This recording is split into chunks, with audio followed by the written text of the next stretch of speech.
காலையில் எழுந்ததுமே 2 பசங்களுக்குமே தாய்ப்பாலுக்கு இணையாக சத்து இருக்கக்கூடிய கஞ்சி தான் இப்போ குடிச்சிட்டு இருக்கானுங்க. ஸோ அது எப்படி செய்கிறதுன்னு சொல்கிறேன் வாங்க. நைட்டே ஒரு 1/4 டம்ளர் ஆரியத்தை ஒரு கிண்ணியில் தண்ணி ஊற்றி நல்லா ஊற வச்சுருங்க.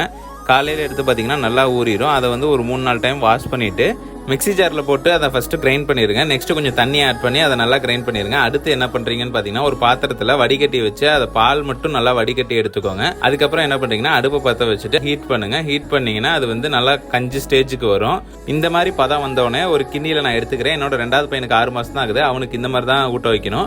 ஸோ அடுத்த பையனுக்கு பார்த்தீங்கன்னா 1 வயசுக்கு மேலே ஆகுது. அவனுக்கு தண்ணி ஆட் பண்ணி பால் மாதிரி எடுத்துக்கிறேன். அடுத்த ப்ராசஸ் பார்த்தீங்கன்னா இதை நல்லா ஆற வைக்கணும். ரொம்பவுமே சூடாக இருக்கும். நல்லா ஆற வச்சதுக்கப்புறம் அவனுக்கு பால் புட்டியில் ஊற்றி கையில் கொடுத்துட்டா நல்லா குடிச்சிருவான். இவனுக்கு பார்த்தீங்கன்னா கிண்ணியில் போட்டு ஊட்ட தான் வைக்கணும். நம்ம கஞ்சி பார்த்தீங்கன்னா ரொம்பவுமே ஹெல்த்தி. இந்த வீடியோ பிடிச்சிருந்தா இந்த வீடியோக்கு ஒரு லைக் பண்ணிட்டு புதுசாக நம்ம வீடியோ பார்க்குறவங்க நம்ம சேனலை சப்ஸ்கிரைப் பண்ணிட்டு பக்கத்துலேயே பெல்லும் இருக்கும், அதையும் தட்டி விட்டுருக்கோம். நெக்ஸ்ட் வீடியோவில் பார்க்கலாம். டாட்டா.